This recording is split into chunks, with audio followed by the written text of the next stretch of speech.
प्रातस्मरामि हृदि संस्फुरदात्मतत्त्वं सच्चित्सुखं परमहंसगतिं तुर्यं यत्स्वप्नजागरसुषुप्तमवैति नित्यं तद्ब्रह्म निष्कलमहं न च मूढसम्।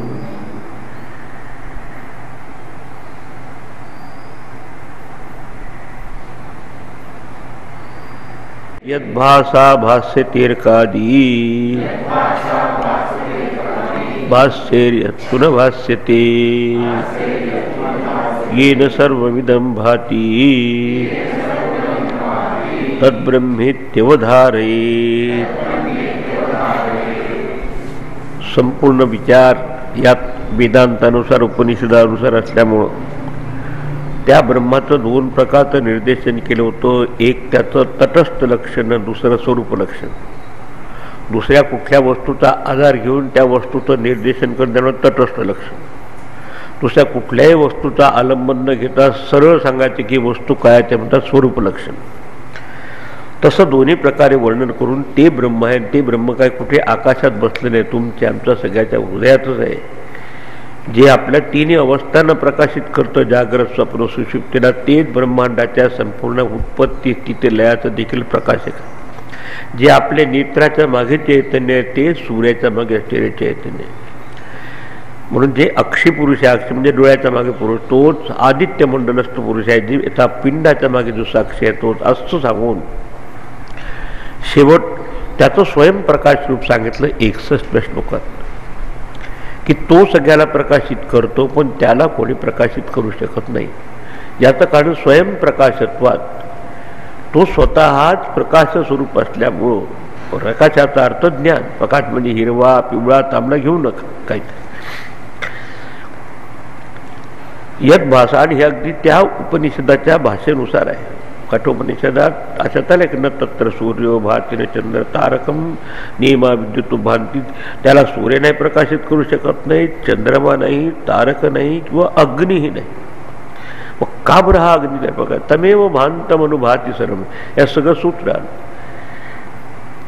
की त्याच्यामुळे ह्या सगळ्या सूर्याला देखील, चंद्रमाला देखील, अग्नीला देखील प्रकाश देण्याची क्षमता आहे. आणि ते जर आपण आध्यात्मिक दृष्टीने पाहिलं तर सूर्याचे पती आपले नेत्र आहे, म्हणजे तुमच्या आमच्या सगळ्याचे नेत्र पाहू शकतात. त्याच्या मागे चैतन्य आहे म्हणून त्या डोळ्यामधून जर समजा त्याच्या मागे रेटिना बिटिना सगळं आहे, त्याच्या मागे जे चैतन्य वजा केलं तर काही काम करू शकत नाही. मग ते चिमणीचा डोळा असो की माणसाचा असो की सापाचा असो, संपूर्ण जग तो ब्रह्मांडाचा डोळा सूर्य असलेला तो देखील तुम्हा आम्हाला प्रकाश देऊन डोळ्याने पाहण्याची क्षमता देतो. पण त्याला क्षमता कोण देतो असं विचारलं तर सायन्सचे लोक थांबतात तिथेही. सायन्स आहे मग तो आदित्य मंडलस्थ पुरुष आहे, तोच त्याला प्रकाश येतो. तस्य भाषा, तो प्रकाश येतो. म्हणून इदम सर्व म्हणजे सूर्य, चंद्र हे जे ब्रह्मांडातले तेजगोल आहेत ते संपूर्ण, आणि पिंडामध्ये असलेल्या सगळे आपले इंद्रिय, चंद्रमा म्हणत असताना सगळ्याचं मन म्हणजे संपूर्ण विचार, सगळ्या विचारवान लोकांचे प्रकाशित होतात त्या चैतन्य. मोठे मोठे सायंटिस्ट नाही, कोणता आईन्स्टीन झाला असेल, डार्विन झाला असेल, त्याच्या बुद्धीमध्ये, त्याच्या ग्री मॅटरमध्ये हे चैतन्य असल्यामुळे ते करू शकतात.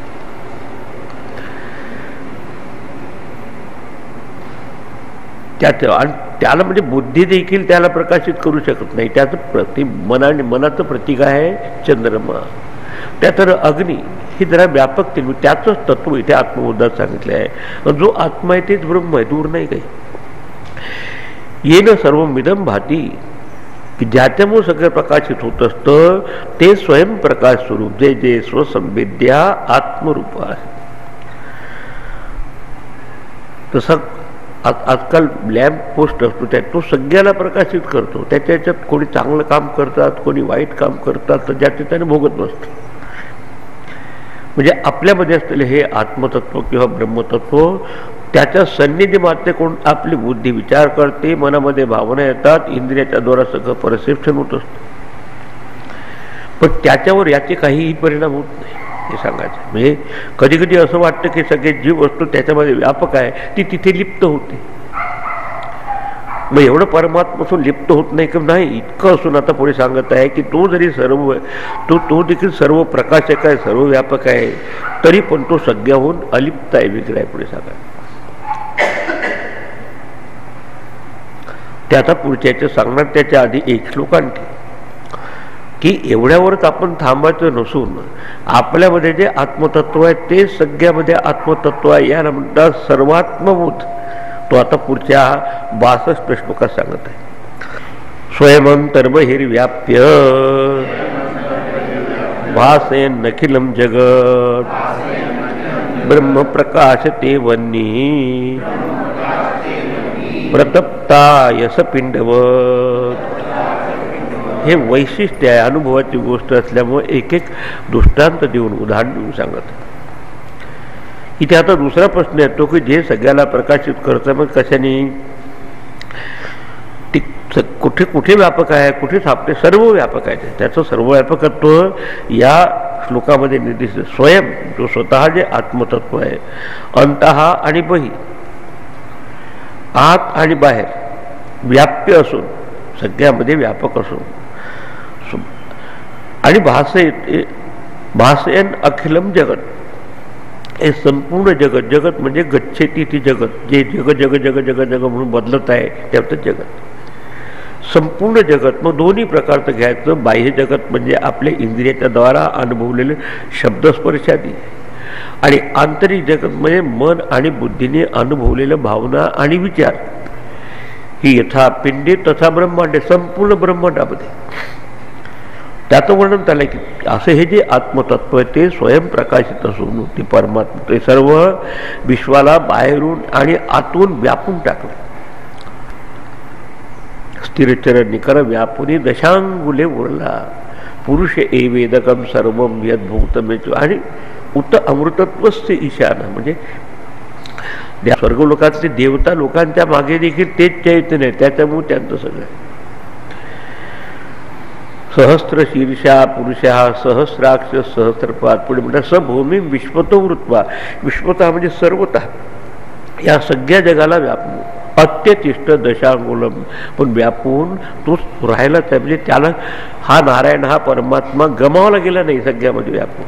तर हे सांगायचं त्याला की स्वयं जो स्वतः आत आणि बाहेर, खऱ्या अर्थाने आत आणि बाहेर हे सापेक्ष शब्द आहे.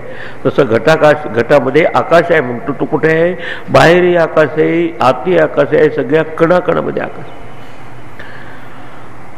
जर एखाद्या बुडबुडात किंवा एखादं तरंग किंवा लाट पाहावं तर त्याच्या वरही पाणी आहे, खाली पाणी आहे, डावीकडे पाणी आहे, उजवीकडे पाणी, आत पाणी आहे. पाण्याशिवाय लाट राहू शकत नाही, पण लाटे वाचून पाणी राहू शकतं. इव्हन कुठल्याही गोष्टी असेल तर हे आकाश असले ते स्पेस असले सर्व. तसं हे आधी सांगितलं की जसं आकाशसोबत कसं आहे सर्व व्यापक असलेलं स्वयं अंतः आणि बही, आत आणि बाहेर. भासेन अखिलम जगत, अखिल म्हणजे दोन्ही पिंड आणि ब्रह्मांडाचं असलेले जगत, व्यक्तिगत असलेल्या शमधीच्या द्वारा अनुभवलेलं दृश्य भावना आणि विचारांचं जगत. तसंच बाह्य असलेलं संपूर्ण ज्या ब्रह्मांडात 3 प्रकारचं उच्चावचन सुरू आहे, उत्पत्ती स्थिती लय, त्या सगळ्याचा प्रकाशित तो एकच नारायण परमात्मा. अंतर्बहिश्च तत्सर्व व्याप्य नारायण स्थित. जरा म्हणा एखाद्या स्तोत्रमध्ये लागते, सहस्र शीर्षम देवम विश्वाक्षम विश्वशंभम विश्वम नारायणम देवम अक्षरम. त्याच भक्तीच्या भाषेत त्याला नारायण म्हटलं. इथे हा आत्मा अखिलम जगत भासेन. आणि ब्रह्म प्रकाशते वन्य. आता कथम प्रकाशते, कशा प्रकारचं ते प्रकाशित होतं, ते सगळ्याला प्रकाशित करणं. तसं एखादी वीज काढली ते स्वतः प्रकाशित दुसऱ्याला प्रकाशित करतं, पण वीज थोडा वेळ ते निघून जाते. मग त्याला थोडं म्हणतात की त्याला ती वीज देखील प्रकाशित करू शकत, तिथं थोडा वेळ. पण याचं आहे सतत विचाराचा भाव असो तरी प्रकाशित करतं, विचाराचा अभाव असला तरी प्रकाशित करतं. जागृत आणि स्वप्नावस्थेत विचाराचा भाव असतो, आविर्भाव असतो, आणि निद्रावस्थेत विचाराचा तिरोभाव असतो. पण विचाराचा तिरोभाव असताना देखील तुम्ही असता की नाही झोपेत, ते जे आहे ते दोन्ही म्हणून अशा तऱ्हेचं आहे. म्हणून दोन्ही प्रकारचं असलेले हे शुद्ध स्वरूप असलेले ब्रह्मप्रकाश आहे. ते कसं वन्नी प्रतप्त आयस पिंडवत. आयस पिंडवत म्हणजे तो एक लोखंडाचा गोळा असतो, त्याचा प्रतप्त अत्यंत प्रज्वलित केला आहे. अग्नीवर ठेवा, त्याची संपूर्ण चर्या बदलून गेली असते. आधी बघावतो तो काळा होता रंगाने, हात लावला होता तो थंडगार लागत होता, आणि जर समजा अंधारात ठेवला असेल तर तसाच काळात अंधारासारखा वाटत. आता त्याला अग्नीच्या संपर्कात येऊ द्या, आणि अग्नीच्या संपर्कात आले, त्याची संपूर्ण चर्या बदलली. आता रंग तांबडा झाला. आता हात लावून शंका येत असेल तर लावा, त्याचे गरम तापलेलं आहे बरोबर. आणि आता तुम्ही अंधारात ठेवा, त्याच्यात ह्या 3 गोष्टी आहे कोणाच्या एवढा विचार करा. म्हणजे तेवढंच या सच्चिदानंद स्वरूपाला लावा. त्यात असलेले तांबडेपण आत्ता असलेलं, त्याची असलेली उष्णता आणि त्याने दिला गेलेला प्रकाश, अंधकार ठेवला तर हे नक्कीच त्या लोखंडाच्या गुळ्याचे धर्म. लोखंडाचा गुळा जड आहे, तसं तुमच्या आमच्या उपाधी किती आपण का बरं, त्याच्या मागे ही चैतन्य सत्यावर सगळं चाललं आहे. काल आपण बघतो ना, एकदा मेलेला माणूस किती चांगला असेल तो खूप काही उपयोगाचा नाही त्याचा. पण तो कुत्रा कधी कधी त्या ट्रक खाली मरतात ते एकदम, तो असता धावला असतो तुमच्याकडे मारायला. एका ऋषीने विचारलं की देव म्हणजे काय सांगा. ऋषीचा पुराला सांगायचं, जा म्हणे त्या कुत्र्याला लात मार. कुत्र्या पडलं होतं खाली. पहिली लात मारली तरी ते उठलं नाही, दुसऱ्यांदा मार तरी उठलंच नाही, तिसऱ्यांदा मार तरी उठलं नाही. आता काय करता. आता काय झालं तेवढं त्याला समजलं, कुत्रं मेलाय, दुसरं येत होतं. जा बरं त्याचं.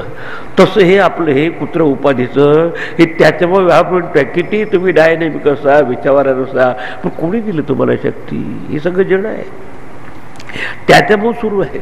पण एवढं देखील म्हणायला तयार नसतात हे अधर्मी लोक. त्याला काय सांगायचं आणखी की त्याच्या अस्तित्वामुळे हा आम्हाला अस्तित्व आहे, त्याच्या चित्तामुळं किंवा ज्ञानामुळे तुमच्या आमच्या बुद्धीमध्ये प्रकाश आहे, त्याच्या आनंदामुळे थोडा मोठा आनंद आहे. असं हे आहे सच्चिदानंद लक्षण असलेलं ते ब्रह्म.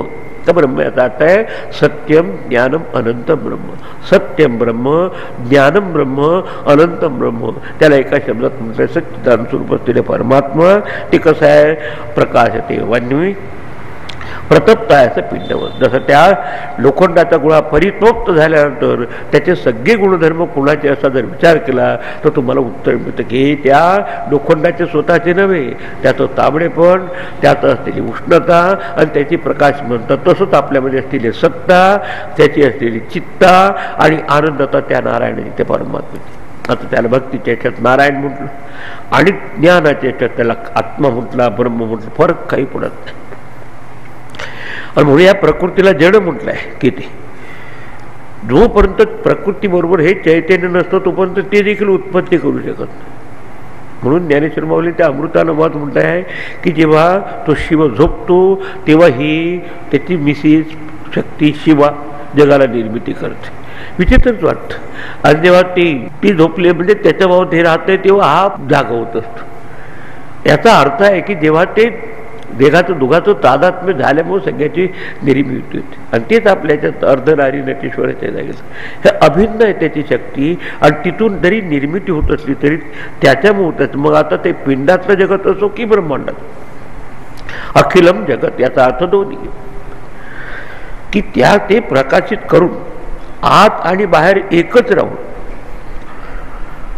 ते सगळ्याला प्रकाशित करतं. त्याला काही कोणी प्रकाशित करू शकत नाही हे सांगायचं त्याला. म्हणजे यात स्वयंप्रकाशत्व तर मागच्या सांगितलं, पण स्वयंप्रकाश असून सगळ्याला प्रकाशित करतो म्हणून तो आहे स्वतंत्र, तो आहे चैतन्य स्वरूप. आणि त्याला कुठलीही प्रकृतीपासून निर्माण झाली उपाधी, मग ते पिंडाची असो की ब्रह्मांडाची असो, ते देखील नाही. इव्हन ब्रह्मदेवाची बुद्धी देखील समष्टी जगाला निर्माण करत असेल तर त्या ब्रह्मदेवाच्या बुद्धीच्या मग हे ब्रह्मचैतन्य परमात्मा चैतन्य. आता ज्याच्यामध्ये असतं ते त्याच्याशी ते लिप्त होत असतं. पण इतकं असून सगळ्यामध्ये व्यापक असून ते अलिप्त कसं आहे. तसं आपण किती म्हटलं तर आपण समजा एखाद्या लोखंडाच्या गोळ्याने तुम्हाला चटका दिला तर अयोदहती, म्हणजे लोखंडाच्या गोळ्याने मला चटका, लोखंडाचा गोळा चटणा देत, त्याच्यामध्ये उष्णता आहे.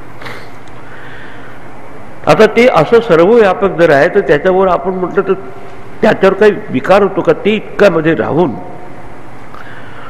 ते सगळ्याहून विलक्षण आहे. हे सगळ्या गीतेत देखील सांगायचं, सगळ्याचा अधिष्ठाता परमात्मा आहे, तो सगळ्याचा अंतर्यामी आहे आणि तो निर्लिप्त आहे, असं खूप छान सांगितलं 9व्या अध्यायात. मया ततमिदं सर्वं जगद अव्यक्त मूर्तीना मस्थानी सर्वभूतानी न चाहम ते. त्यात किती परिवर्तन झाले तर त्या चैतन्यामध्ये परमात्म्यामध्ये होत नाही. तेव्हा ते आता तसंच आता हे सगळ्यामध्ये व्यापक जर तत्व आहे तर जी वस्तू ज्या ठिकाणी व्यापक असते ती तिथे लिप्त असते, तिथेशी एकरूप होऊन जाते. आता हा जर परमात्मा सगळ्यामध्ये व्यापक आहे तो लिप्त नाही का होत? तो सगळ्यामध्ये असून कसा अलिप्त आहे याचं ह्याच्यासाठी त्याची विलक्षणता पुढच्या 63 श्लोकात सांगत आहे. पहा, जगद विलक्षणं ब्रह्म ब्रह्मणो न्यन्न किंचन ब्रह्मान्यात् भाति चेत मिथ्या यथा मरुमरीचिका. जगत विलक्षणम ब्रह्म. जगत म्हणजे आपलं संपूर्ण इव्हन तुमचं ते 3 अवस्थेचं त्याला जगत म्हटलं आहे, त्याला प्रपंच म्हटलं आहे. जागृत, स्वप्न, सुषुप्ती, स्थूल, सूक्ष्म आणि कारण प्रपंच किंवा जगत. त्याच्याहून विलक्षणम ब्रह्म. कारण हा नियम काय की जो ज्याचा प्रकाशक असतो तो त्याचा असून वेगळा असतो. इल्युमिनेटर is always different from the illuminated. जे प्रकाशित केलं आहे त्याच्यापासून प्रकाशक हा नेहमी वेगळा असतो. आणि हा सगळा प्रकाश स्वरूप आहे. प्रकाशाचा अर्थ परत सांगून ठेवतो की हिरवा, पिवळा, तांबडा करून काहीतरी फसून जाऊ नका. आजकाल कोणी सांगतं मला लाईट दिसतो तसा नाही. तर असा जो चैतन्याचा प्रकाश आहे तर त्या अनुभवात येणार जगत काय? कोणी म्हणणार की तुम्ही जर हे ब्रह्म सांगितलं सगळ्याच्या अंतरिमे, मग अनुभवाला येणार हे जगत कसं? त्या जगताच्या संदर्भात त्याचा प्रकाशक म्हटलं आहे तर त्याच्यावर एक सिद्धांत सांगत आहे की जो ज्याचा प्रकाश असतो तो त्याच्यापासून वेगळा असतो. जसा घटद्रष्टा घटात भिन्न तसा त्या जगताचा द्रष्टा जगाचा प्रकाश जगाहून वेगळा. म्हणून हा सिद्धांत जगत विलक्षण ब्रह्म. ब्रह्म म्हणजे बृहत्पाद ब्रह्म, सगळ्यात मोठं आहे. ते सत्य आहे, ते ज्ञान आहे. आणि अनंत म्हणजे देशांनी, कालांनी, वस्तूंनी परिच्छिन्न नाही. जगतातल्या सगळ्या गोष्टी उच्चावचन होणाऱ्या देशांनी, कालांनी परिच्छिन्न. त्याच्याहून हे विलक्षण झालं. म्हणजे भिन्न लक्षण असलेलं आहे. आणि स्वयंप्रकाश आहे इथपर्यंत ठीक आहे. पण बाकीचं मग जगत कसं हे दिसत आहे. त्या जगतामध्ये अनेक प्रकारचे भेद दिसतात. काल पाहिलं आपण सजातीय भेद, विजातीय भेद, स्वगत भेद, हे जगत. आणि सतत नावाप्रमाणे गच्छेती ती जगत सतत परिवर्तित होत असतं, त्यानंतर जगत. तर याच्यामध्ये जरी परिवर्तन होत असलं तरी त्याचा जो प्रकाशक आहे त्याच्यावर काही परिणाम नाही. जसं तुम्ही लाईट हाऊसमध्ये पहा, तो लाईट हाऊस सगळ्या लाटावर प्रकाशित करत असतो पण त्याला काहीही परिणाम होत नाही. कित्येक लाटा येऊ चांगल्या वाईट. तसं हे सगळं जगत हे उत्पत्ती विनाशशील आहे पण आत्मतत्व बाकी उत्पत्ती विनाश रहित आहे. तसं ढग येतात निघून जातात पण आकाश कसं आहे? आकाश तसंच होतं. येण्याच्या आधी देखील खेळण्यात वेळेस असताना आणि त्याचा खेळ संपला ढगाचा तरी. तसं हे जग आहे. तर हे आणि हे सगळं जगत हे मायेने कल्पित आहे. आता म्हणून जगताहून हे आत्मतत्व विलक्षण आहे. तो कोणी म्हणे की त्याच्यामध्ये व्यापक आहे तर मग हेही त्याच्याबरोबर वाईट झालं किंवा परिवर्तित झालं. घ्या ना सूर्याचं उदाहरण. एकच सूर्य असतो पण हजारो पाण्यामध्ये जरी प्रतिबिंबित झाला असेल तर प्रत्येकाची पाण्याची भूमिका जशी असेल तसं ते दिसायला लागलं तरी पण सूर्यामध्ये काही परिवर्तन होत नाही. उद्या पाणी हादरलं तर प्रतिबिंब हादरेल, पाणी शांत झालं तर प्रतिबिंब शांत वाटेल. पाणी जर गढूळ असेल तर ते गढूळ वाटेल प्रतिबिंब, आणि पाणी जर स्वच्छ असेल तर. पण ही चारही गोष्टी त्याला तसंच ह्या जगतामध्ये चाललं असतं. काही सत्वगुणांनी, काही रजगुणांनी, तर तमगुणांनी. कारण प्रकृती म्हटलं म्हणजे प्रत्येकाचे स्वभाव वेगळे असतात. पण या तिन्ही अवस्थांना किंवा तिन्ही गुणात्मक असलेल्या प्राकृतिक जगताला प्रकाशित करणारं तत्व ते जे वेगळं आहे. आणि जगत कसं आहे? जगत हे मायेने निर्माण झालेलं आहे. आणि हा परमात्मा मायेचा देखील प्रकाशक असल्यामुळे तो वेगळा आहे. म्हणून सगळ्या भेद ज्ञानामध्ये हे अभेद वस्तू आहे सांगायचं त्यांना. आणि मग ब्रह्मणो न्यन्य किंचन आहे ते त्याच्यावर वेगळं आहे. कोणीतरी सांगा वेदांत शिकून असंच वाक्य म्हणून त्याच्यावर हे जेव्हा सांगितलं ते चुप राहिले. ब्रह्म सबसे अलग है. अरे पण सबसे अलग है, ब्रह्म से अलग क्या है? दुसरं वाक्य पाहिलं. हे ह्याला म्हणतात व्यतिरेक पद्धती, दुसरा अन्वय पद्धती. म्हणजे लाटे वाचून पाणी राहतं ही गोष्ट खरी आहे पण पाण्या वाचून लाट आहे का? लाटी काय? पाण्याचाच भाग आहे. ठीक आहे, जागं झाल्यानंतर माझ्यामध्ये स्वप्न नसतं, पण जागं झाल्यानंतर जे स्वप्न पाहिलेलं असतं ते लक्षात येतं माझ्या जागृतीतच असं कल्पित असा भाग म्हणजे स्वप्न होतं. आणि मग त्याच्यात दिसलेला मित्र एकीकडे, दुसरीकडे असलेला शत्रू, आणखी काही मुलंबाळं, काय ते सगळं लक्षात येतं. तर ब्रह्माहून काहीही वेगळं नाही. म्हणजे जगताहून जगदीश्वर भिन्न आहे, अतीत आहे. पण जगदीश्वरापासून जगत कधी वेगळं राहू शकत नाही. अंगठी बांगडी चेन पासून सोनं भिन्न आहे, पण सोन्यापासून अंगठी बांगडी चेन राहू शकत नाही. सूर्यजन गुरुदेवने विचार वाय गॉड असं लॉजिक सांगितलं. आजकाल लोकांना टाळकं फोडावं लागते, कुठे आहे देव. मग तिथून मग त्याच्या भाषेत बोलावं लागतं की मुलगा त्याचा बाप आहे की नाही, आहे की नाही, त्या मुलांना बाप आई बाप असं. आणि माणसाला कार्य करण्याची भाषा समजते. खऱ्या अर्थाने वेदांतामध्ये कार्यकारणता मिथ्या, पण आपल्याला अशी भाषा मग सांगतात जिथे जिथे चार गोष्टी सांगितल्या. मग कुठल्याने लॉजिक पक्का केलं. त्या कार्य हे कारणावाचून राहू शकत नाही. समजा आता अंगठी बांगडी चेन हे कार्य झालं, ते सोन्यावाचून राहू शकत नाही. पण दुसरं कुठले घे एखाद्या तांब्याचं कोणते घे, त्याच्यापासून जेव्हा ते निष्पन्न होतं तेव्हा त्याच्यापासून वेगळं राहू शकत नाही. जे काही तुम्ही अलंकार करता ते त्या मटेरियलपासून वेगळे राहू शकत नाही. ते म्हणजे याचा अर्थ दुसरा सिद्धांत झाला, कारणापासून कार्य काही वेगळं नाही. जेव्हा जेव्हा कार्य निष्पन्न होतं तर कारण असलंच पाहिजे. Point number 1. पॉईंट नंबर 2 हे आहे, म्हणजे त्याला लॉजिक द्यायचं लोकांना. आणि तिसरं, त्या कार्यामधून कारण वजा करत. आता हेच उदाहरण घ्या की सोन्याच्या अंगठीतून बांगडीतून चेनमधून सोनं वजा करा, त्याला काही अस्तित्वच नाही. आणि म्हणून आता सगळ्यामध्ये हे अनुचित असून कसं आहे, निर्विकार आहे. म्हणून सगळ्यामध्ये अंतर्यामी ते तत्व आहे. पण अंतर्यामी असून आता त्याला विकार होतो. काही पायाच उदाहरणार्थ नामरूप बदलतात, कारण 5 घटकांनी जगत बनलेलं आहे. अस्ति भाती प्रियम रूपम नामचेत अंश पंचकम आद्यत्रयम ब्रह्मरूपम तिथे वर्ण आणि जगत रूपम तत्वद्वयम. अगदी क्लिअर आहे शंकराच्या दृष्टी. हे संपूर्ण जग अस्ति भाती, अस्तित्व, भाती म्हणजे ज्ञान आणि प्रीती म्हणजे आनंद. जसं सच्चिदानंद 3 शब्द आले, 3 घटक ते. आणि ते स्वरूप आहे. असं का समजू की अस्ति वेगळं भाती वेगळं. सत आहे ते चित आहे, सच्चित आहे ते आनंद स्वरूप आहे. असं सच्चिदानंद स्वरूप असलेला परमात्मा, याचे 3 घटक झाले. जे स्वरूप आहे वेगळं ना, आणि 2 जे आहे हे विकारवान आहे. कोणते? रूप आणि नाम. जेव्हा जेव्हा कोणी आपण निर्मिती करतो, एखादा कुंभारघट निर्माण करतो, म्हणजे काय करतो, माती काही निर्माण करत नाही, मातीला आपल्या कल्पनेप्रमाणे आकार देतो. मग त्याला आपण रांजण म्हणतो, सुरई म्हणतो. तसंच हे जगत आहे. पण जगताची निर्मिती होत असताना जे ओरिजिनल मटेरियल आहे त्याच्यात काही बदल होत नाही. तसं त्या मातीमध्ये उद्या फोडून टाकला तरी घट्ट तसंच असतो. याचा प्रागभाव होता प्रायर नॉन एक्झिस्टन्स, म्हणजे बिफोर क्रिएशन, निर्मिती होण्याच्या आधी ते घडाचे ते भांडे आणि त्याचे आकार ते काही नव्हतं सुरुवात. नंतर त्याचा आकार आला, पण नंतर देखील त्याचा जेव्हा प्रध्वंस म्हणजे नाश करतो तेव्हा म्हणजे अशा तऱ्हेने आदी आणि अंत ह्या नामरूपाला आहे. आता 5 घटकाकडे पहा. सत चित आणि आनंद, अस्ति भाती प्रीती आणि रूप आणि नाम. याच्यात बदलणारं कोणतं आहे तुम्ही सांगू शकता? रूप आणि नाम बदलतात. आद्यत्रयम ब्रह्मरूपम जगत रूपम तत्व, त्याला जगत म्हटलंय. त्या जगतापासून हे सच्चिदानंद लक्षण असलेलं आत्मतत्व ब्रह्मतत्व कसं आहे ते वेगळं आहे. त्याच्यापासून हे राहू शकत नाही, त्याच्याशिवाय राहू शकत नाही, पण त्याच्यामध्ये हे नाही. बल्ब इलेक्ट्रिसिटी वाचून लाईट देऊ शकत नाही, पण इलेक्ट्रिसिटी बल्ब हीटर कूलर काहीच नाही.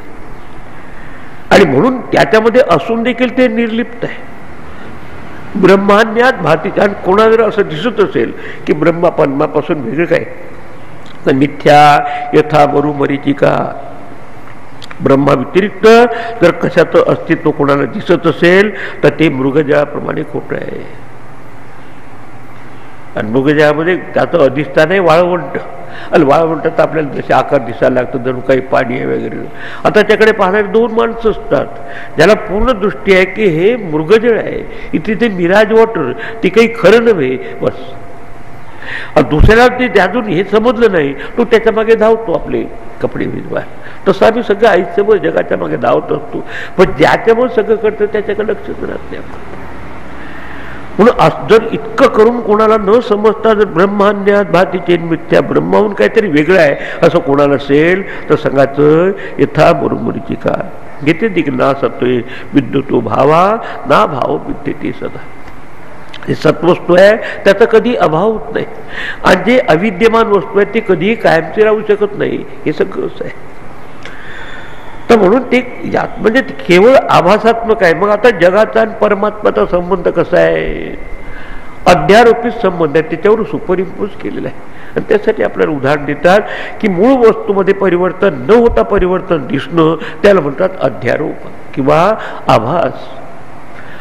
दोरामध्ये परिवर्तन न होता आपल्याला साप दिसतो व तशासारखं आहे. रज्जू सर्पाकार भासते जगदंबर तुकाराम महाराजांनी आपल्या भागात घेतलं. म्हणून त्या अधिष्ठानावर हे जसं भ्रांती होत असते पण अधिष्ठानामध्ये काहीही बाध होत नाही. म्हणून तसंच ब्रह्माज्ञात भाती त्या सच्चिदानंद स्वरूपाहून काहीतरी वेगळं भासत असेल तर ते केवळ एखादं मृगजळ दिसतं त्याच्याप्रमाणे ते दिसतं नाही असं. तसंच शंकराचार्य जेव्हा म्हणतात जगत मिथ्यान ब्रह्म सत्यम याचा अर्थ समजून घे. दिसत नाही दिसतं ते. आता कोणाला दिसत मृगजळ पण एकाला ज्याचं सम्यक ज्ञान आहे योग्य ज्ञान आहे तो वाहून जात नाही. दुसऱ्याला आहे तो वाटतं हेच खरं आहे. म्हणून अज्ञ आणि विज्ञानी माणसाला दोघांनाही जग येत असतं. म्हणून ते रमण महर्षीचं वाचण्यासारखं आहे. अज्ञस्य विज्ञस्य ते विश्वमस्ती. अज्ञ माणसाला विश्व असते विज्ञ माणसाला अज्ञस्य जगदेव सत्यम त्याला प्रपंच हेच खरं वाटतं. खऱ्या अर्थाने काही खरं नसते. कधी काय होईल काही सांगतात. पण विज्ञ माणसाला त्याच्या मागे असलेले अधिष्ठान तसंही सांगत आहे की इतकं करून त्याला जर वाचत असेल तर तो मरुमरीचे का म्हणजे वाळवंटाकडे दृष्टी न ठेवता ते दिसणाऱ्या आभासात्मक पाणी आहे त्याला करतो. रोहिणीचे जळ जैसे असं म्हणतात. आणि खऱ्या अर्थाने अधिष्ठानात काय यथा मरुमरीचे का मिथ्या भवती तद्वत. आणि म्हणून मिथ्याचा अर्थ दिसतं पण एका अवस्थेत आहे ते दुसऱ्या अवस्थेत राहत नाही. जागृतला प्रपंच स्वप्नामध्ये उपलब्ध नसतो. स्वप्नातला प्रपंच झोप लागली असताना कुठे जातो सांगा. तुमचे काय संबंध असतात आई वडील मुलं बाळ तुमचा मनाचा खेळ सगळा. आणि तिथे देखील अविद्या असते निद्रे अवस्थेत आणि ते पलीकडे तुर्यामध्ये हा काही प्रपंचच नाही. त्याचं म्हणून जे बाधित होतं ते मिथ्या आणि जे अबाधित राहतं ते सत्य. त्रिकालेपी तिष्ठती इति सत जे होतं आहे आणि राहील. आता मृत्तिकेच्या घटाच्या बाबतीत घेत असत या घटासारखं जगत मातीपासून मिळवलेला घट तर काय त्याचं सत्य काय आहे मृत्तिकत्येव सत्यम. माती होती माती आहे आकार दिल्यानंतर उद्या आकार कुठला तरी माती तर तसं त्याला आणि असं जर दिसत असेल तर तो केवळ मध्ये आभास आहे. आता हे जे आहे तर मग आता हा अनुभव ब्रह्माचा उड्या डोळ्याने कसा आहे तो त्या ठिकाणी. एकदा ही दृष्टी झाली की जसं डोळे बंद केले तरी आहे डोळे उघडे केले तरी तेच आहे.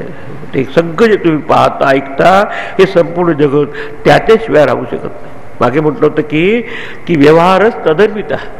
व्यवहार देखील त्या अनुस्यूत ते मूळ चालले आहे त्याशिवाय व्यवहार देखील चालू शकत नाही. पण लोक काय करतात की बस प्रपंच करायला परमार्थ विसरून येतात. खऱ्या अर्थाने परमार्थाशिवाय प्रपंच नाही पण परमार्थात प्रपंच नाही हे आतापर्यंत लक्षात येईल विचार करा. आणि आधी सांगितलं होतं की क्षीरे सरपिरी वाखरी दुधामध्ये जसं लोणी आहे तसं हे अनुस्यूत आहे. आणि जेव्हा कॉन्सन्ट्रेशन करून एकाग्र करून पाहू तेव्हा लक्षात येतं की ही वस्तू आहे. आता असं वाटू नये की एवढ्याच पुरतं आपला जे संपूर्ण जगत आहे ते देखील त्याने जे आपण पाहतो ऐकतो वास घेतो ही सापेक्षतेने असताना देखील त्याची अनुस्यूतता म्हणजे त्याचा परवेसिव्हनेस व्यापकत्व अबाधित राहत. ते पुढे सांगत दृश्यते श्रूयते यद्यत् ब्रह्मणो न्यन्यत् तद्भवेत् तत्त्वज्ञानाच्च तद्ब्रह्म सच्चिदानंदमद्वयम्. आता त्याचं व्यवहारात प्रत्यक्ष कसं आहे तर त्याला पण तुम्ही ब्रह्म म्हटलं त्याला पण भक्तीच्या याच्यात नारायण दृश्यते श्रूयते पिवा अंतर्बहिष्ठ तत्सर्वं व्याप्य नारायण स्थित असा आहे त्यात. तो दृश्यते जे काही आपल्याला दिसतं, श्रू येते, जे काही शब्दरूपाने ऐकायला येतं, यज्ञ सर्व यज्ञ म्हणजे जे काही तुम्ही पाहता डोळ्यांनी, कानाने ऐकतो आपण ते सगळं तत्वज्ञानात ब्रह्मणा अन्यत न भवेत.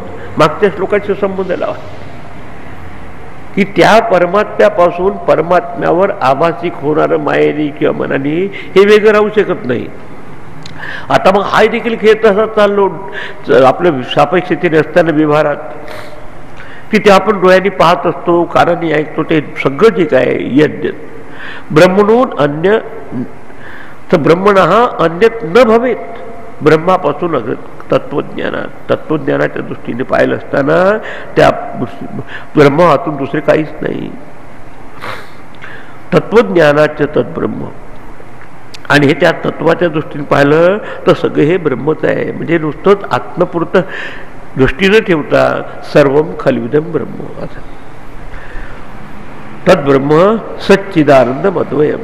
आता हे शब्द वारंवार रिपीट केले. त्याचं स्वरूप आहे अस्तित्व, ज्ञान आणि सुख हे त्याचं स्वरूप आहे. त्याच्यामुळे बाकीच्या जगाची सापेक्षता आहे की त्याच्या सत्य या जगत सत्यम, ज्याच्या सत्तेने जगाला सत्य आहे, या चैतन्येनं चेतन, त्याच्या चैतन्यामुळे जगात हे जड असलेले जगत देखील एवढं व्हायब्रंट किंवा सक्रिय दिसत आहे. यत सुखात सुखरूपम, त्याच्या सुखाने हे सुखरूप आहे. तद्ब्रह्म असतं तसं जे आहे ते तद्ब्रह्म सच्चिदानंद आणि अद्वय. अद्वय म्हणत असताना त्यात कुठल्या प्रकारचे भेद नाही. तुम्हाला तसे रिपीट झालेले काही काही शब्द आपल्याला रिमाइंड करण्यासाठी की असा ह्या प्रपंचात राहून कधीही त्याला विसरू नका. ते बाकीचं सगळं विसरलं तर पुढे आणि तुम्हाला सगळं विसरावंच लागतं. काय त्याग करा म्हणतात तर जरा बरं नाही वाटत. एक दिवस तुम्हाला त्याग करावाच लागतो याचा, पण याचा कधीही त्याग होऊ शकत नाही. तो आहे नारायण, तो आहे परमात्मा. इसलिए जिसको कभी पकड़ के नहीं रख सकते कायम का, वो है प्रपंच, वो है जगत. जिसको छोड़ के नहीं जी सकते कभी भी, वो है परमात्मा. लेकिन हुआ क्या कि जिसको पकड़ के नहीं रख सकते उसको पकड़ने का हमारा प्रयास चल रहा है. और पकड़ एक दफे छूट गई तो रोने लगते, क्या हुआ असं का राहून राहिलं. म्हणून ज्याला पकडून राहू शकत नाही त्याला पण पकडून ठेवायचा प्रयत्न करतो, आणि ज्याला सोडून देऊ शकत नाही त्याला सोडून बसतो. बस हेच आपल्या रडण्याचं कारण आहे, बाकी काही नाही. नक्कीच. म्हणून त्याला एखाद्या लाटेने कोणी म्हणतात की काय करायचं देवाचं, म्हणून कोणी एका गुरुदेवाला म्हणून स्वामीजी तुम्ही विसरून गेले आम्हाला. मी नाही बसत. उदाहरण दिलं, पाणी कधीही लाटेला विसरत नाही. आता लाट विसरून जाईल ते बाबा, का लाटा इतके असतात. मित्र आहे तिथं बरेच लोक येत असे. इव्हन गुरुजनांचा संबंध पहिले असतो, मग गुरु बंधून गुरु भगिनी नंतर झाले, पण त्यालाच विसरून घेतं कसं होईल. पण इतकं आपण याच्यात जातो की त्याला विसरून जातो. कधी कधी अशा लोकांमध्ये कॉन्टॅक्ट येतो, त्यांचे इतके पक्के कॉन्टॅक्ट होतात की ज्याच्यामुळे त्यालाच विसरून गेले विसरून खऱ्या देवा. This is the first mistake in adhyatma, की ज्याच्यामुळे सगळं चाललं त्यालाच विसरून जायचं. म्हणून आपल्या संतांनी म्हटलं की आठवते ब्रह्म आणि नाठव भवभ्रम. एकनाथ महाराज होते त्याबरोबर. आपलं काय भवभ्रम आठव आणि विसर ब्रह्म. मग ब्रह्म विसरलं की भ्रमात आहे, ब्रह्मात्म चक्कर होते. असं का टेन्शन शब्द तुम्हाला माहितीच होणार नाही कसं आहे. येईल तरी चटकन निघून जाईल, पण तुम्ही हे स्मरण करा. आणि त्याच्यासाठी तुम्हाला ते जगाला तोडून टाकायची आवश्यकता नाही. लाटेच्या मागे पाणी पाहायचं असेल तर मुद्दाम लाटेचा आकार तोड, त्याच्या मागे पाहावं. आपलं परसेप्शन काय वरवर आहे, बाकी काय. आणि मागच्या सिद्धांताप्रमाणे म्हणून तत्वज्ञानात तद्ब्रह्म सच्चिदानंद त्या दृष्टीने पाहिलं असताना अद्वय ब्रह्म आहे. बाकीचा त्याच्यावर असलेला भय हा आभास आहे. त्या पुरुषाने वृत्ती चांगली. घटनामना यथा पृथ्वी, पटनामना ही तंतवहा, आणि जगन्नामना चिदाभाती नेयम तत्तत अभावत. त्याचे ते जर नसेल तर काहीच नाही या ठिकाणी त्याचा अभाव. धागा काढून टाका, त्या कपड्याला काय अर्थच नाही. बस घटनामना यथा पृथ्वी, ही पृथ्वी त्याची दुसरं काय नव्हतं. जो घट आहे ते पृथ्वी रूपाने, पृथ्वीचे घट रूपाने दिसत आहे. पटनामना ही तंतवा, हे धागा आहे म्हणून तंतू दिसतात. उभे आडवे विडुरी धागे असं. जगत नामना चिद आभाती चैतन्यावर जगत नावाचा हा आभास आहे, ज्ञेय तत्त अभावता. ते जर नसेल तर बाकीचं काहीच नाही. तिथं नसताना देखील हे आत्मतत्व आहे, पण आत्मतत्व नसताना काही राहू शकत नाही, हा शेवटचा निष्कर्ष. आणि असं करून तुम्ही भागात परमार्थात तुम्हाला म्हणजे व्यवहारात ठीक. आणि म्हणून संतांचं वचन आहे की तुमचं आपलं जीवन कसं असलं पाहिजे, परमार्थमय व्यवहार. प्रत्येक गोष्ट साधी गोष्ट झाली आहे, तुम्हाला तो देव दिसला पाहिजे परमार्थ. ते म्हणजे तुमच्या अंतर्यामी असलेले आत्मदेव आत्मतत्व. आता ज्ञानाची दृष्टी सर्वव्यापक कशी असते आता ती पुढे सांगत आहे. सर्वगम सच्चिदात्मानं ज्ञानचक्षुर्निरीक्षते अज्ञानचक्षुर्नेक्षेत भास्वंतं भानुमंधव. आलं फक्त सगळं केल्यानंतर आपण येतो बट आय अंडरस्टँड, मला समजतं. बट म्हणजे काय. आता त्यासाठी कोण आहे, जो अज्ञानी माणसाला नेहमीच राहणार की असं उघड्या डोळ्यांनी ब्रह्म असल्यामुळे जगामध्ये ब्रह्म दिसे उघडे. एकची धागा नाना परी कपडे धोतर आणि लुगडे. त्या मुक्ताबाईचा अभंग मोठा छान आहे. एकची माती नाना परी भिंती आणि त्याच्यात रांजण आणि फुगडे काय असेल ते सगळं एकाचे सोने. तसं करून शेवट सांगितलं की हे ब्रह्म आणि मायाचा सगळा खेळ आहे, पण ब्रह्मामध्ये माया आणि मायाचा खेळ नाही, अशी उघड्या डोळ्याने पाहते ते मुक्ताबाई. तर हे जे आहे तर त्यासाठी आता सांगत आहे की आत्मा सर्वगम असा जो आहे आता सगळ्याला का दिसत नाही ते सांगत आहे. सर्वगम सच्चिदात्मानं ज्ञानचक्षुः निरीक्षते. तसंच आजकाल ते 3 डायमेन्शनचं पिक्चर त्या चष्म्याने पाहिलं तर बरोबर लक्ष येतं, नाही तर भलतंच वाटतं. तर ज्ञानरूपी चक्षाने डोळीने तर पाहतो. आता ज्ञान म्हणजे काय मध्ये काही टेंगूळ आलं नव्हे, पण सगळं पाहत असताना आपली दृष्टी अधिष्ठानाकडे असते, त्यामुळे ज्ञानाचे प्रत्येकाला असते. ते समजा एखादं इंजिनियर असले त्याला पाहिलं पण सांगतात हे किती बाय किती जे आमच्यासारखा समजत नाही काय. एखादी लेडी असेल ते ती देखील किती त्या सांबारामध्ये तिखट मीठ टाकायचं ते बरोबर तिला समजते, आम्हाला नाही समजत. पण तसंच हे याच्या बाबतीत आहे. असा जो आहे ज्ञानचक्षु सर्वगम सच्चिदात्मानं निरीक्षते. कोण पाहतो त्याला, हे असं म्हणजे शास्त्र आणि गुरु उपदेशा याचं प्रमाण जनित ज्ञानचक्षुषा. आणि हा विषय 15व्या अध्यायात आलाय की असं तो त्यालाही पाहतो. आणि विमूढा नानुपश्यंती पश्यंती ज्ञानचक्षुषा. आणि तो ज्ञानचक्षु आपल्याला सांगले की ते सद्गुण आल्याशिवाय काही येत नाही. अमानित्वम अदंबित्वम अहिंसा शांती आर्जवम येतं ज्ञानमिती प्रोक्त म्हटलंय शेवट. अज्ञानम यदतोन्यत म्हणजे ज्ञानाच्या साधनेला ज्ञान म्हटलंय. एखादी गाडी जर समजा कलकत्त्याला जात असेल तर हे कलकत्ता आहे म्हणतात. गाडी म्हणजे कलकत्ता नव्हे. तसंच हे आधी त्याचे हे केलं असेल, अंतःकरण शुद्ध असेल तर त्या शुद्ध अंतःकरणात स्वतःहून नाही बघू शकत. शास्त्र आणि गुरु उपदेशता म्हणजे प्रमाण जनित ज्ञानचक्षुषा. आणि त्याचं प्रमाण आहे वेदांतो नाम उपनिषद प्रमाणम. त्याच्यानुसार तो बघतो तर त्याला स्पष्ट दृष्टी असते की हे असं आहे. हे वारंवार ऐकावं लागते. त्या सर्वम सच्चिदात्मानं ज्ञानचक्षुः निरीक्षते.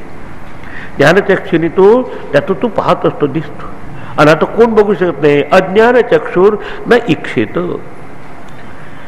पण त्याला अज्ञानाचा डोळ्या अजून आवरण आहे, विक्षेप आहे, अजून मनातली मलिनता गेली नसेल तर न इक्षेत तो पाहू शकत नाही. कसा भास्वंत भानू अंधवत. भानुम अंधवत न इक्षेत.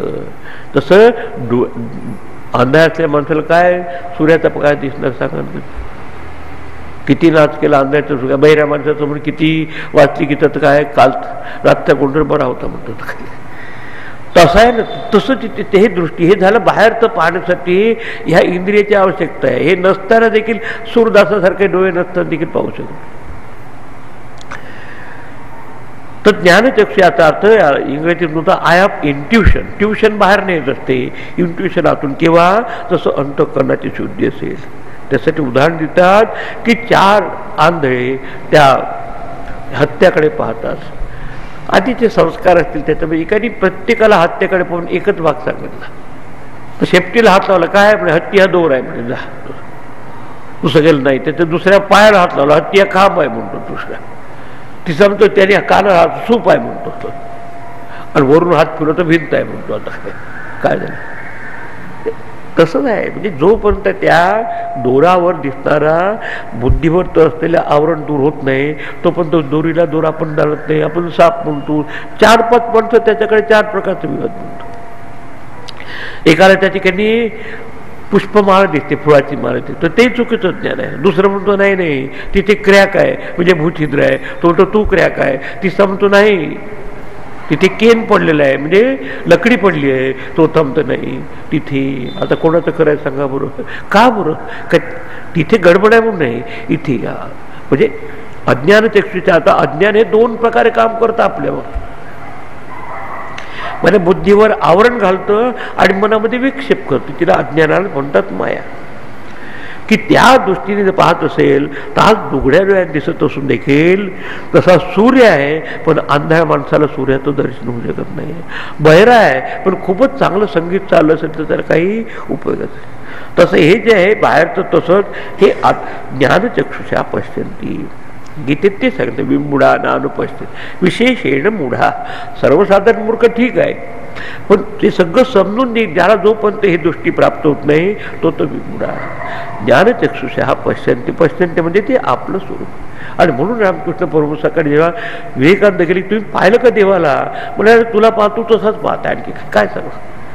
तिथे ते दिसत आहे त्याला. शब्दशः नाही घ्यायचं त्याचा भाषांतर. तुला पाहतो म्हणजे ब्रह्म दिसतो, आणि तसं आपण जे जे दिसतं ते ब्रह्मच आहे म्हणजे बोलतच काही व्हायचं नाही माणूस. ट्रकही ब्रह्म तूही ब्रह्म म्हणजे असं अर्थ घेऊ नका त्याला. ब्रह्म ब्रह्म म्हणजे काही दिसण्याची वस्तू आहे का? त्या सगळा खेळ त्याच्यामुळे चालला आहे. तर म्हणून अशा तऱ्हेचं याचा अर्थ ते आपल्या अंतःकरणात असलेली मलिनता बस. आणि म्हणून 3 प्रतिबंध येतात म्हणतात वेदांतात. का बरं? आपण देखील वारंवार ऐकावं तरी परत तेच होतं. ते रबरासारखं तो टाळून ठेवलं वखरलं का परत येऊन जातं आपल्याच्या. याचं 3 प्रतिबंध आहे. एक मल, दुसरं विक्षेप आणि तिसरं आवरण. हे अज्ञानाचे 3 परिणाम आहे. त्याची सुरुवात होते बुद्धीपासून असणारं आवरण, मग मनामध्ये येणारे विक्षेप आणि त्याच्यापासून हे रागद्वेषाची मलिनता. हा माझा आहे, तो तुझा आहे, चांगला आहे, इतकं सुरू असतं की खूप. तर अशा याला म्हणतात अज्ञान चक्षु. आणि याचं हे अज्ञानाचे डोळा असेल तर त्याला ते दिसू शकत नाही. पहा ना, कधी कधी कॅट्रॅक्ट होत असत. खऱ्याचं डोळे येतं पण त्याच्यावर एक उगाच एक पडदा आला असतो. ऑपरेशन केलं की बरोबर ते गुरुजन हे ऑपरेशन करतात, काढून टाक आता पाहतो आपण. तसं पिवळं दिसतं कोणत्या रोगामध्ये. कोणता आहे तो रोग? कावीळ. खऱ्या अर्थाने तो तसंच आहे खऱ्या अर्थाने बसतो. तर म्हणून अशा तऱ्हेनं पाहिलं म्हणजे उपाधीच्या माध्यमातून त्याच्याशी तादात मिळून. पण याचं कारण काय? याचं कारण मुख्य कारण आहे अज्ञान. वरवर काहीही कारण असेल मिसपरसेप्शनचं, पण मुख्य कारण आहे अज्ञान. आणि अज्ञान प्रथम बुद्धीला झाकून टाकतं, नंतर मनामध्ये मनाची चंचलता करत असतं, आणि मनात येणारे विचार शुद्ध राहण्याचे म्हणजे मलिनता, इम्प्युरिटी ऑफ थॉट. वाईट विचार येतात. कधी कधी एकाच विषयाचे 1000 विचार येतात, कधी कधी 1000 विषयाचे 1000 विष्णू सहस्रनामासारखे विचार येतात. देवाचं नाही हे, आणि तिचं नाही तर झोप येते. आणि तोपर्यंत स्तवत्वित भगवंत परमात्मा त्याच्या हृदयात असून त्याला दिसत नाही. तसं साक्षात सूर्य आहे, पण आंधळ्या माणसाला काय करावं लागेल? आंधळ्याशी सारे जगची आंधळे, आपणाशी डोळे दृष्टी नाही. रोग्या विषात तुले लागेची मिष्टान्न, तोंडाशी कारण चवी नाही. असं एका तुकाराम महाराजाचा बघा. आंधळ्याचे सगळे जग देखील आंधळे वाटतात, तसंच दिसतं. आणि मग 4 वाक म्हणतो की काय आत्मा? शरीरात्मा आहे, शरीराचं पोषण करा. मेल्यानंतर कोणी येत असतो का? सगळ्याला पटतं. हे सगळ्या माणसाला पटणार. त्याने देहालाच आत्मा म्हणतो. म्हणून ब्रह्मदेवाकडे दोघे गेले म्हणतात आपल्या शिकायला. आता तो विरोचन होता राक्षसांचा गुरु, तोही गेला तिकडे राजा. आणि त्याच्यानंतर हे देवानाम राजा असं इंद्र म्हणजे इंद्र गेले. राहिले दोघाला एकच शिकवलं, पण एकाची पद्धती अशी होती. मला समजलं आत्मा म्हणजे काय. आत्मा खा प्या राहा मजा कर. त्यांनी राक्षसी तत्व त्याला सांगितलं, विरोचनाचा मार्ग, आणि त्याचे फॉलो तसे भरपूर असतात, हजारो असतात. नाचा हसा काही करा, आजकाल तसं प्रकार. दुसरं जो होतं नाही ते हात झाले, हे कसं होऊ शकेल? आत्मा तर निर्विकार आहे, हे शरीर तर विकार नाही. मनाचे मूळ देखील परत आला ब्रह्मदेवाकडे, परत शिकला आणखी, आणि मग ज्ञानगुण झालं. इंद्र म्हणजे ज्याचं अंतःकरण सात्विक आहे, हे तमगुण रजोगुण त्याला नाही लक्षात येत. पण परमात्मा तर तेच आहे, त्याच्यात काही बदल नाही, पण आपली दृष्टी कशी असेल त्याचा पण सृष्टी देखील तशी दिसते बस बाकी. आणि हा नियम आहे आपल्या परिवर्तन रहित वस्तूकडे देखील परिवर्तित होणाऱ्या उपाधीच्या द्वारा बघावतं ते देखील बदलणारे दिसते. एका रेल्वेच्या तुम्ही ट्रेनमध्ये बसा, आपल्या दुसरीकडे तुमची दुसरी ट्रेन असते बाजूला, तुमची जेव्हा गाडी चालायला लागते तर वाटते की तेच चालली आहे. ते अशा तऱ्हेचं हे आपलं, अशा बुद्धीने तो पाहू. म्हणून असतो परमात्मा असून देखील जसं आंध्याला सूर्य असून दिसत नाही, तसा हा सूर्य आहे. सूर्य कसा आहे? ज्ञानेश्वर माऊलीचा मार्तंडदेव तापहीन. चंद्रमा कसा आहे? अलांछन. हे शब्द आहे त्यांचे. नाही तर कोणी म्हणून सूर्याचं दर्शन झालं, आत्म्याचं दर्शन. हा विषय त्या हस्तामालकमध्ये आला आहे. नाही, त्या सूर्य देखील प्रकाश म्हणतो. कशामुळे? मागे झालं श्लोक, भाष्य ते अर्कादी ज्याच्या यस्य भाषा, म्हणजे याच्या प्रकाशामुळे ते भासतात. बस. तर असा जो आहे तो आत्मसूर्य. म्हणून ह्या मोहाने बहिर्मुख असलेला अंत करणारा ते दिसू शकत नाही.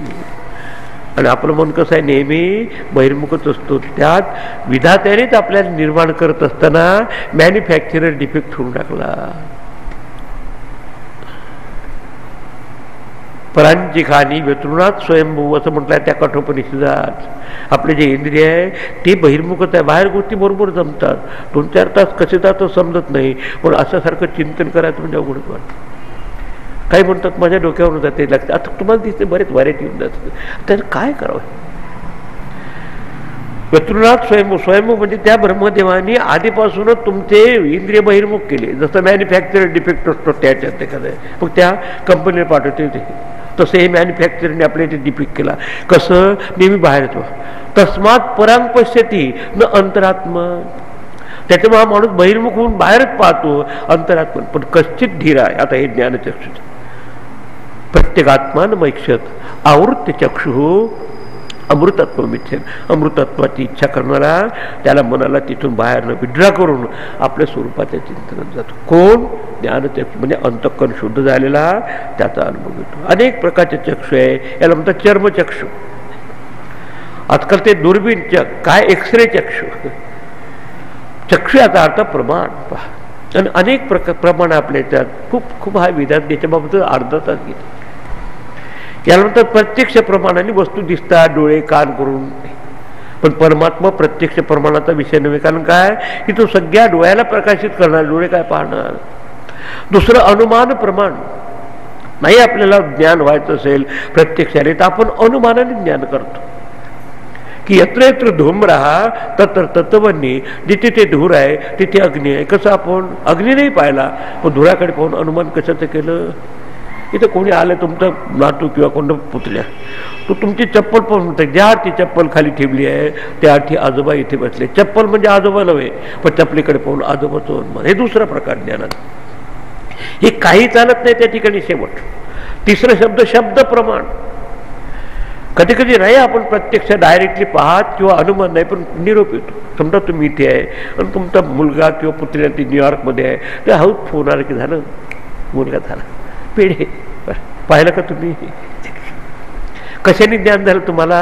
शब्दाने. पहा इतके ज्ञान होत असतात, पण हे साक्षात अपरोक्षात ब्रह्म आहे, फक्त गुरुच्या शब्दानेच होतं. जाऊ द्या आता तीच पहा. एक पहिल्यांदा शब्द, तर प्रत्यक्ष, अनुमान, त्याच्यानंतर शब्द, तिसरं उपमान प्रमाण. कधी कधी उपमा देऊन सांगतात. उपमा म्हणजे काही उदाहरण देऊन सांगतात. समजा एक माणूस गिरनारवरून आला आणि मला सांगतो स्वामीजी पुढच्या तुम्ही गुजरातमध्ये गेले की गिरनारमध्ये तो जुनागडला एक प्राणी संग्रह आहे, तिथे गवया नावाचा प्राणी आहे, खरोखर पाहण्यासारखं आहे. आता गवया कसा आहे? मग खूप विचार करून तो सांगतो का तर त्याला काहीतरी मला मनाची तयारी करायसाठी.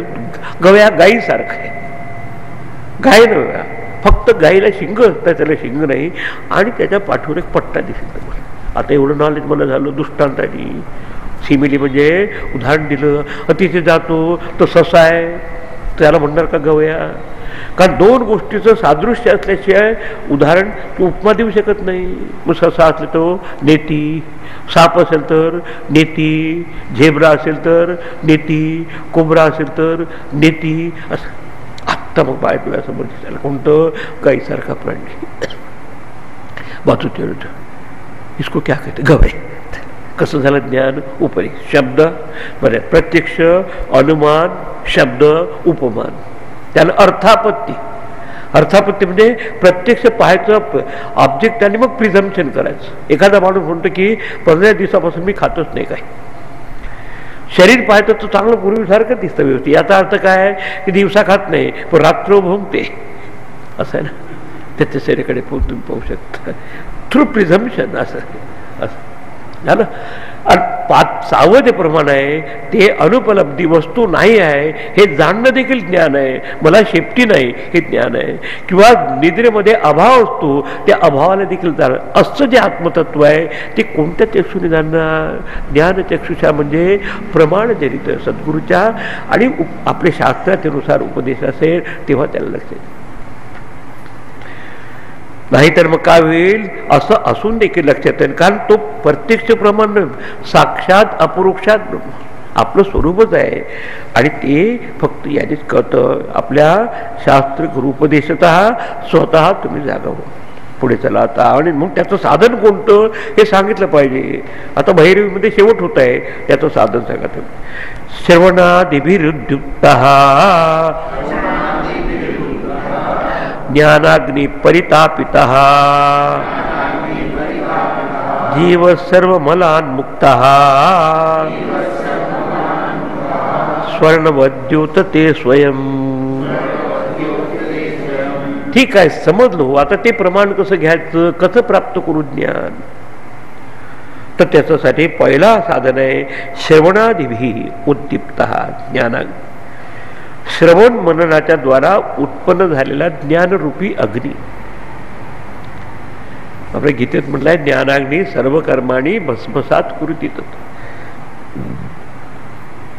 ते कसं? आता आपण तर माहित आहे की मागे सांगितलं मल, विक्षेप, आवरण.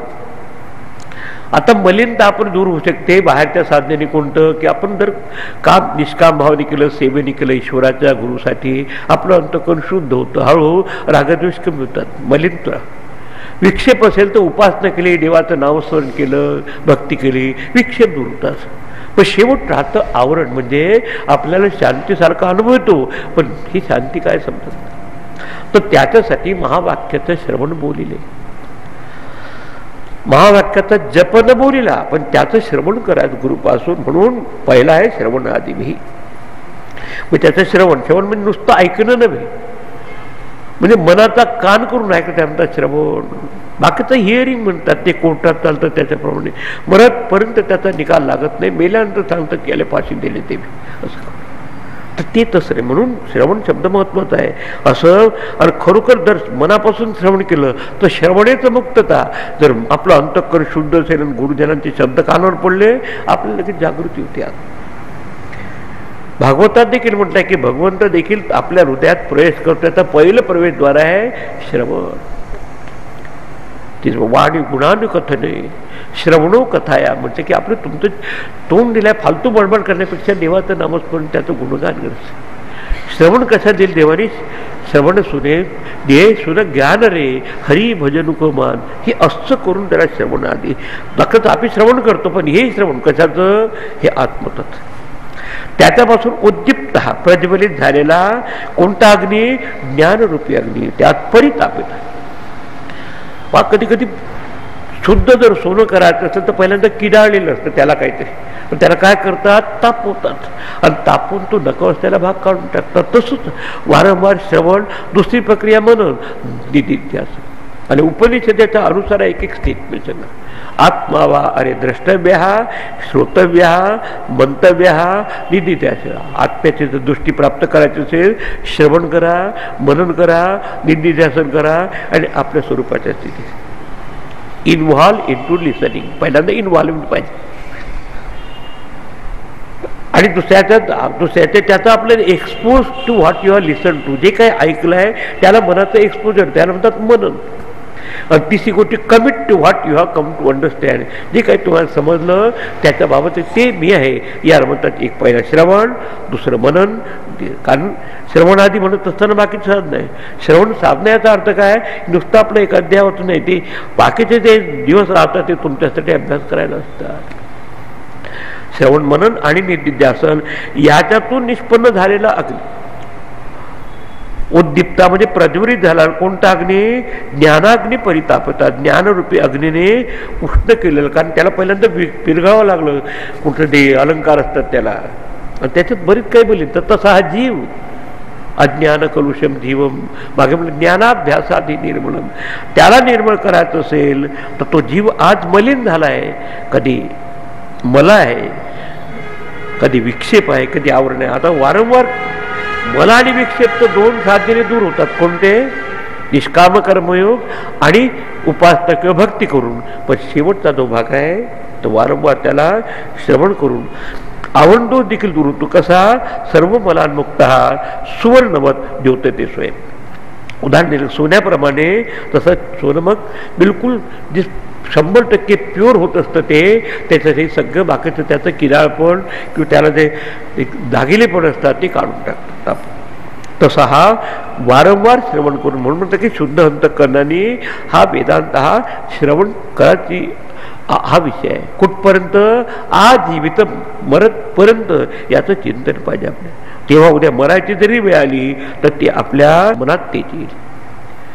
म्हणून श्रुतीम पोठक गुरुमुखात, ज्याने आपल्या गुरुपासून ऐकलंय, ज्याला त्याचा उपदेश प्राप्त झालाय त्याच्यापासून ऐकावं.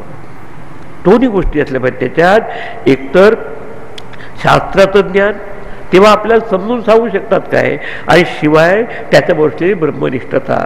श्रोत्रियम गुरु आणि ब्रह्मनिष्ठम गुरुमेव अभिगच्छेत. आणि मग तिथून ऐकून घ्यावं. तेव्हा ऐकलेलाचा विचार आणि विचार करून त्याचं ध्यान करून आत्मसात करणं, असं करून मुमुक्षेचा अंतःकरणाचं खरी शुद्धता होऊन जीवाला जी मलिनता लागली आहे ती दूर होऊन त्याचा आत्मानुभव तसा प्रकटतो की जसं किडाळलेलं किंवा डागलेलं जर सून असतं त्यातले बाकीचे ते तांबोत किंवा पितळ बाजूला काढतात, आणि नुसतं तसं हे आत्मतत्व आता सत्यम ज्ञानम अनंत ब्रह्म आपलं स्वरूप आहे. अशा तऱ्हेने हा ज्ञानरूपी अग्नी प्रज्वलित होतो. आणि अग्नीचं काम काष्ट जाऊन टाकणं आहे. तसं ते 3 प्रकारचं जे इंधन आहे किंवा 3 प्रकारचे जे कर्म आहे, झालेलं संचित कर्म, होणारे आगामी कर्म आणि वर्तमान काळात प्रारब्ध कर्म तेव्हा दिसतं, पण तेही त्याच्या दृष्टीत राहत.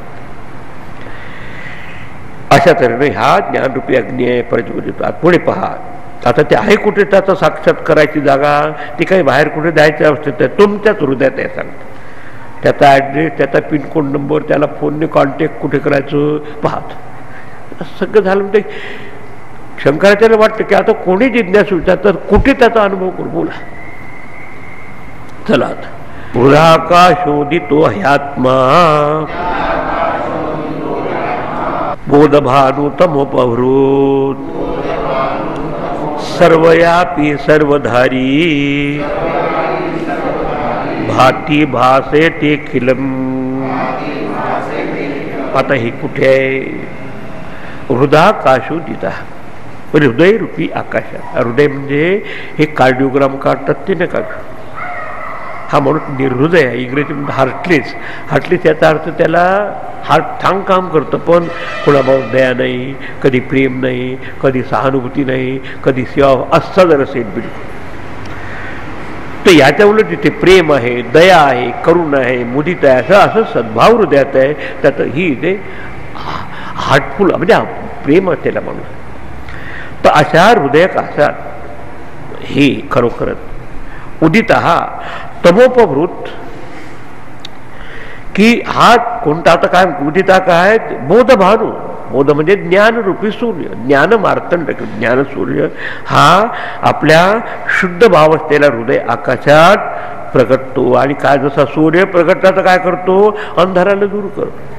तमहा अपवृत्त हृदय आकाश उदित ही बोधभानू हृदयरूपी आकाशामध्ये अशा तरी कशातून उदित झालेला, मागच्या श्लोकाशी संबंध लावा.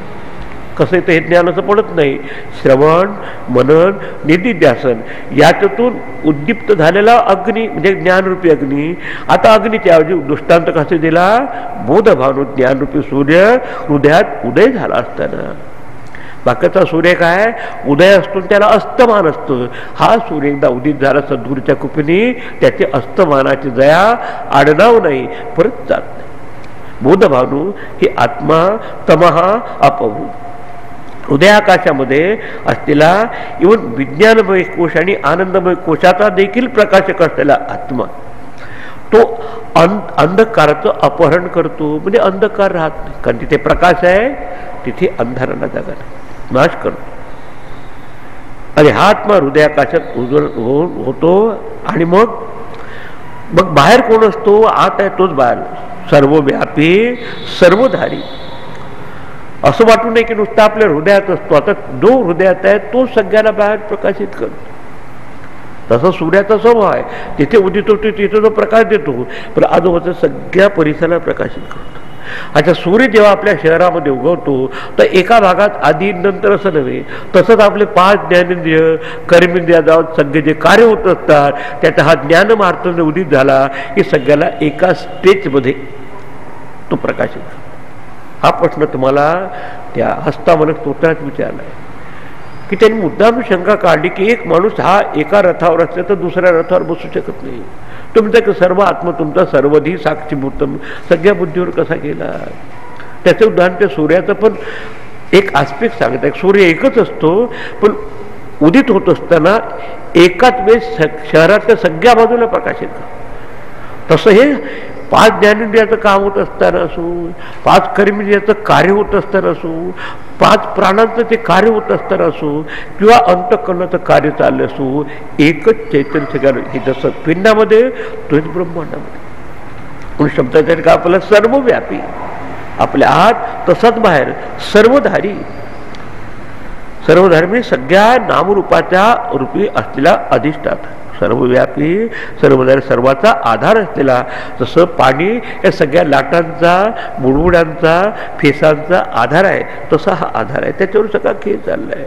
तसं डोर हा सापाचा आणि होणाऱ्या भ्रांतीचा आधार आहे, तसं हे आत्मतत्व भाती आणि प्रकाशित असतो. आणि भास येते किरण तो प्रकाशित होतो आणि सगळ्याला प्रकाशित करतो. अखिलम वस्तू ज्या दृश्य जगत आहे तसंच अदृश्य विचार आणि भावना आहे, पिंड आणि ब्रह्मांडातल्या सगळ्या तो प्रकाशित करतो असं आहे. आता याचा जर आपण साक्षात्कार केला, दृष्टी प्राप्त केली तर काय लाभ होऊ शकतो असं सांगून याची आता फलश्रुती सांगून याचा समालोचन करतात. आता इथे शेवटचा भाग असल्यामुळे त्याचं मीटरही बदललं म्हणत असताना दिग्देश काला अद्यनपेक्ष सर्वगम शीताधिरुन्नित्य सुखम निरंजनम यस्वात्मतीर्थम भजते विनिष्क्रियः स सर्वविद सर्वगतो मृतो भवेत्. ह्या म्हणजे जो काही साधक, जो काही मुमुक्षु श्रवण मनन निधिध्यासन करून प्रयत्न करत राहतो.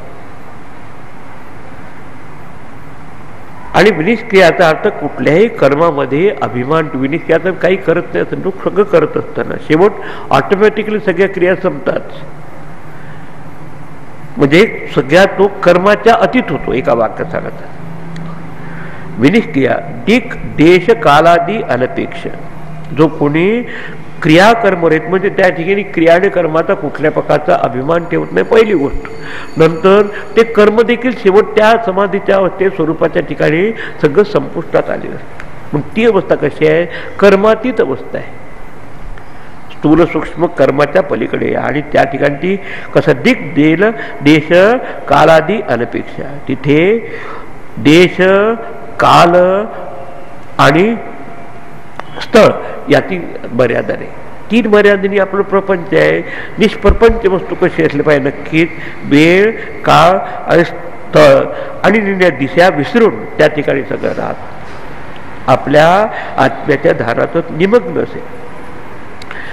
अनपेक्षा म्हणजे याची काहीही कुठल्याही उपाधीचं लांछन नसताना. आता ही निरुपाधिक अवस्था आहे, निर्विकल्प अवस्था. सर्वगम शीतातिरुत नित्य सुखम निरंजन. आणि तो आत्मा कसा आहे, आपल्या हृदयामध्येच असलेला, त्याच्यामध्ये निमग्न झालेला, त्याच्यामध्ये समृद्ध झालेला साधक, जो शीतोष्णादीच्या पलीकडे आहे. शीतोष्ण म्हणत असताना सगळ्या जीवनातले द्वंद्व घ्यायचे. शरीराच्या स्तरावर शीतोष्ण आहे, आधी म्हणत असताना मनाच्या स्तरावर त्या सुखदुःख आहे आणि बुद्धीच्या स्तरावर मानवपण आहे. हे सगळ्या द्वंद्वाच्या पलीकडे द्वंद्वैरी विमुक्त असो. हे सगळ्या द्वंद्वाच्या अनुभवाच्या पलीकडे जाऊन निर्द्वंद्व ह्या अद्वयाचा अनुभव घेतो. आणि ते कसं आहे, निरंजन म्हणजे कुठल्या प्रकारचं हे वासना अविद्या आणि त्याचं कार्य नसलेल्या अशा अवस्थेला तो प्राप्त होतो. शीतादिरुन निश्चकम म्हणजे सगळ्या शीतोष्णादीच्या पलीकडे तो निरंतर निष्कलंक सुखम निरंजनम. निरंजन याचा अर्थ अविद्या आणि तत्कार्य दोन्ही नाही. न अज्ञानम नापि तत्कार्यम, अज्ञानी त्याचं कार्य नाही असा जो आहे. सहा सर्व स्वतः तो सर्वज्ञ होतो. सर्वज्ञ होते. आता सगळ्याच्या अंतःकरणात जाणलं पाहिजे नव्हे, पण ज्याच्यामुळे सगळ्याला सगळ्या गोष्टी समजतात तो आत्मा व्यक्ती मात्र मी आहे, ज्ञानमात्र असा सर्वविद सर्वगतः सर्वव्यापी होऊन कसा होतो, अमृतः भवेत, अमर होतो. याच देही आणि याच डोळा. म्हणजे आता म्हणतात की या ठिकाणी ब्रह्मीभूत झालेला आहे तो. म्हणून यद भूतवा न भवित, मग एकदा ही अवस्था प्राप्त झाल्यानंतर परत काही होण्याची प्रक्रिया त्याची राहत नाही. तिथे होणं नसणं, तिथे असलंच आहे सगळं. असा सगळ्या असा असलेला हा आत्मसूर्य आपल्या अंतःकरणात शुद्ध भावामध्ये प्रकट झालेला.